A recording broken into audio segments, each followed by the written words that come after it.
Hello everyone, last moment এই guideline ভিডিওতে আমি তোমাদের সবাইকে স্বাগত জানাই। এসএসসি 26 ব্যাচ শিক্ষার্থী বন্ধুরা, এই অল্প কয়েকটা দিন তোমাদের বাকি আছে। লাস্ট এই কয়েকটা দিন তুমি কিভাবে তোমার সময়টা কাজে লাগালে তোমার বোর্ড পরীক্ষায় ভালো একটা সুযোগ তুমি তৈরি করতে পারবা, ভালো একটা রেজাল্ট তুমি আনতে পারবা, সেই জিনিসটা নিয়ে আজকের এই ভিডিওতে আমি কথা বলবো তোমাদের সাথে। তোমরা অনেকেই খুব টেনশনের মধ্যে আছো, খুব ঝামেলার মধ্যে আছো, কীভাবে কী করতে হবে না করতে হবে।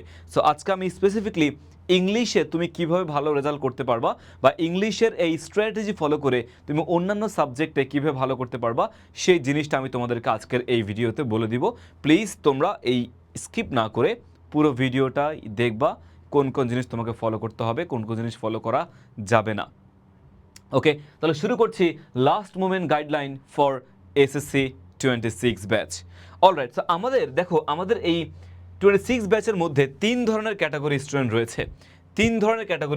একটা হচ্ছে আমাদের প্রো ক্যাটাগরি স্টুডেন্ট রয়েছে, একটা হচ্ছে আমাদের তোমার কি বলে এটাকে সেমি প্রো, আমি সেমি প্রোই বলবো। সেমি প্রো কিছু শিক্ষার্থী রয়েছে এবং আরও কিছু শিক্ষার্থী রয়েছে যারা কিনা কি তোমার হচ্ছে একদমই অ্যাভারেজ কিছু শিক্ষার্থী রয়েছে।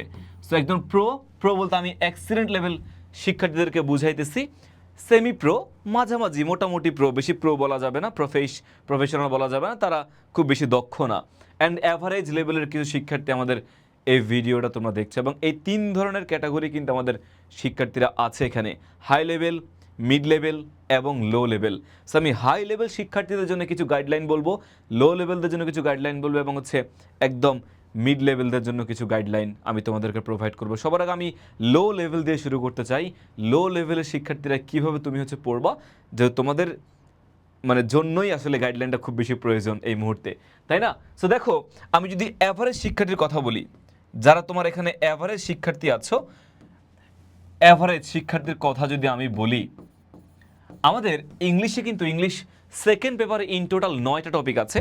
ইংলিশ সেকেন্ড পেপারে আমাদের ইন টোটাল 9টা টপিক আছে। ইংলিশ ফার্স্ট পেপারে আমাদের সেম, তোমার হচ্ছে প্যাসেজ আছে, রিয়ারেঞ্জ আছে, সামারি আছে, ইনফরমেশন ট্রান্সফার আছে, রাইটিং পার্ট আছে। সো এই জিনিসগুলো মিলিয়ে হচ্ছে আমাদের কিছু টপিক ফার্স্ট পেপারেও আছে। এখন সে ফর এক্সাম্পল আমি যদি সেকেন্ড পেপারটাকে আলাদা করি এবং ফার্স্ট পেপারটাকেও তোমার হচ্ছে আলাদা করি, তাহলে দেখো কেমন দাঁড়ায় জিনিসটা। সেকেন্ড পেপারে আমি আবারও বলি, আমি বারবার আগের একটা ভিডিওতে হয়তো তোমাদেরকে বলেছিলাম যে প্লিজ লাস্ট মোমেন্টে তুমি যে টপিকটা পারো না, সেই টপিকটা তুমি এখন আর ধরার কোনো প্রয়োজন নাই। এখন তোমার এটা ধরার কোনো প্রয়োজন তোমার একদমই নাই। তুমি যেই টপিকটা পারো সেই টপিকটা তুমি হচ্ছে প্র্যাকটিস করে যাও। তো এই এক মাস তুমি 15 তারিখ পর্যন্ত তুমি যেটা করবা, তুমি জাস্ট তোমার যে টপিকগুলো ভালো মতো করে পারো, যেগুলো পারো না সেগুলো দেখার তেমন একটা প্রয়োজন নাই। তুমি যেটা পারো না আলটিমেটলি সেটা এই এক মাসে পড়ে, 2 বছরে যেটা পারো নাই, এক মাস পরে সেটা না হয়তো পারার চান্সেস কিন্তু খুবই কম, তাই তো? সো তুমি যেটা করবা, জাস্ট যেই টপিকগুলো পারো, তুমি উইথ ক্লুজ পারো, তুমি পাংচুয়েশন পারো, ওকে, তুমি হচ্ছে যে কানেক্টরস পারো, তুমি সাফিক্স প্রিফিক্স পারো, যেই টপিকগুলো তোমার কাছে সহজ লাগবে সেই টপিকগুলো তুমি একটু ফোকাস করো এবং সেগুলোই এই কয়েকটা দিন তুমি প্র্যাকটিস করে যাও। এবং আমি তোমাদেরকে সাজেশন প্রোভাইড করব, ওই সাজেশন থেকে তুমি যে টপিকগুলো পারো না সেই টপিকগুলো হচ্ছে তুমি এখন পড়ে যেও। সাজেশন হয়তো বা তোমাদের একটু কয়েকদিন পরেই ভাইয়া দেওয়া শুরু করে দিব, টুডে অর টুমোরো তোমরা পেয়ে যাবা, ডোন্ট ওয়ারি। সো এই যে সেকেন্ড পেপারে যেটা বললাম যে হার্ড টপিকগুলো, যে টপিকগুলো তুমি একদমই পারো না, হার্ড টপিক তুমি হচ্ছে এই মুহূর্তে ধরার কোনো প্রয়োজন নাই। হার্ড টপিকগুলো তোমার হচ্ছে ধরার একদমই কোনো প্রয়োজন এই মুহূর্তে নাই, কোনো দরকার নাই। তুমি সহজ টপিকগুলোর উপর ফোকাস করো, অ্যান্ড তুমি রাইটিং পার্টের উপর বেশি ফোকাস রাখবে। এখন তুমি রাইটিং পার্টের উপর বেশি ফোকাস করো। রাইটিং পার্ট আমি তোমাদেরকে সাজেশন দিয়ে দিব, সাজেশন পড়লে তুমি সেখান থেকে একটু ভালো মতো করে পড়ে গেলে তোমার রাইটিং পার্ট কমন আসবে। সো রাইটিং পার্টে তুমি যদি হচ্ছে 30 আনতে পারো, 30 বা 40-40-র মধ্যে তুমি যদি অ্যাটলিস্ট 80% মার্ক রাইটিং পার্টে আনতে পারো, বা 85% 90% মার্ক আনতে পারো, তাহলে তোমার কিন্তু ওই যে টপিকগুলো তুমি স্কিপ করেছো সেগুলো হয়তো বা তুমি একটু হলেও ওভারকাম করতে পারবা। ঠিক আছে? সো তুমি যাই পড়েছো সেগুলো রিভাইজ করে যাও এবং সাজেশন অনুযায়ী তুমি সেগুলো পড়ে যাও। এই মুহূর্তে নতুন কোনো জিনিস পড়ার কোনো প্রয়োজন নাই। আচ্ছা, এইটা গেল হচ্ছে অ্যাভারেজ শিক্ষার্থীর জন্য। এখন আমি যদি মিড লেভেলের শিক্ষার্থীর কথা বলি, যারা সেমি প্রো রয়েছে, মিড লেভেলের শিক্ষার্থী যারা রয়েছে, তারা কি করবা বেসিক্যালি? আচ্ছা, তারা যেটা করবা, তুমি তোমার ইংলিশ ফার্স্ট এবং সেকেন্ড, আমি দুটো আলাদা করি, ফার্স্ট এবং হচ্ছে আমাদের সেকেন্ড দুটো জিনিস হচ্ছে আমরা আলাদা করি। ওকে, সো তোমরা যেটা করবা, তোমরা হচ্ছে সবগুলো টপিক তো অবশ্যই টাচ করবা, সবগুলো টপিক তোমরা অবশ্যই টাচ করবা। যারা প্রো মানে যাদের সব কিছু পড়া হয়ে গেছে, তারা হচ্ছে বেসিকলি আমাদের পুরো একদমই ঠোঁটস্থ করে ফেলতে হবে, তাদের কোনো প্রবলেম নাই। সো যারা সেমি প্রো, তারা যেটা করবা, তোমরা এখন এই মুহূর্তে লাস্ট মোমেন্টে তোমরা জাস্ট প্রত্যেক টপিক তোমাদের মোটামুটি পড়া হয়েছে না, সবগুলো টপিক তোমাদের মোটামুটি পড়া হয়েছে, তো ওই টপিকগুলোই তুমি রিভাইজ করবা। নতুন কোনো টপিক তোমার এখন ধরার দরকার নাই। নতুন কোনো টপিক বলতে হচ্ছে তোমার লাইক এক্সট্রা কোনো টপিক তোমার পড়ার দরকার নাই। নতুন কোনো গল্পের বই বলো বা ইংলিশের ভোকাবুলারি এনরিচ করার যে প্রয়োজনটা, ভোকাবুলারি দেখার তোমার কোনো প্রয়োজন নাই, বা তোমার ফ্রি হ্যান্ড রাইটিং এই মুহূর্তে ধরার কোনো প্রয়োজন নাই। তোমার এই মুহূর্তে ফ্রি হ্যান্ড রাইটিংয়ের কথা যদি বলি, তোমার ফ্রি হ্যান্ড রাইটিং তোমার এখন ধরার কোনো প্রয়োজন আমাদের নাই। ঠিক আছে, ফ্রি হ্যান্ড রাইটিং আমাদের ধরার কোনো প্রয়োজন এই মুহূর্তে নাই। ঠিক আছে ভাইয়া, সো তুমি হচ্ছে ফ্রি হ্যান্ড রাইটিং বাদ দিয়ে তুমি যে বেসিক যে টপিকগুলো তোমার পড়া হয়েছে সেগুলো তুমি পড়ো। কোনো টপিক তুমি এখন বাদ দিও না, changing sentence, right forms of verb, কোনো টপিক তুমি বাদ দিও না একদমই। তুমি সেই টপিকগুলোই যা পড়েছো সেগুলো একটু রিভাইজ করে করে করে করে তুমি এগিয়ে যাও। এবং টেস্ট পেপার, তোমার এখন মেইন কাজ হচ্ছে টেস্ট পেপারটা সলভ করে যাওয়া। টেস্ট পেপার এবং তোমার হচ্ছে যে বোর্ড কোয়েশ্চেন রয়েছে না, ওই বোর্ড কোয়েশ্চেনগুলো তুমি হচ্ছে পড়ে যাও, প্র্যাকটিস করে যাও। এইটা তোমার জন্য কিন্তু অনেক বেশি হেল্পফুল হবে, তোমার জন্য এইটা অনেক অনেক বেশি হেল্পফুল হবে। So test paper, board question, তোমরা এগুলো একটু কষ্ট করে পড়ে যাবা। ওকে ভাইয়া, আচ্ছা এখন ফার্স্ট পেপারে আমাদের কোনটা কোনটা প্রয়োজন? ফার্স্ট পেপারের প্রত্যেকটা ইম্পর্টেন্ট যে প্যাসেজগুলো রয়েছে না, ইম্পর্টেন্ট যে প্যাসেজগুলো রয়েছে, ওই প্যাসেজগুলো তুমি হচ্ছে প্রতিদিন রুটিন করে পড়বা। আচ্ছা, দেন তোমার হচ্ছে সামারি রাইটিংয়ে তুমি একটু ফোকাস করবা। সামারি রাইটিংয়ে কিন্তু বেশি কষ্ট করার দরকার হয় না, কিছু টেকনিক ফলো করলে কিন্তু সামারিতে ভালো মার্কস আনা যায় ভাইয়া এই মুহূর্তে। দেন তুমি যদি হচ্ছে একটু খেয়াল করে দেখো, সামারির পরে রিয়ারেঞ্জে তুমি একটু সময় দিবা। রিয়ারেঞ্জ বলতে বোর্ড কোয়েশ্চেনের যে রিয়ারেঞ্জগুলো রয়েছে সেগুলো একটু পড়ে গেলে তোমার কিন্তু এটা বেটার হয়, ভালো হয়, তুমি সেখান থেকে ইজিলি এটা কাভার আপ করে ফেলতে পারবা রিয়ারেঞ্জ।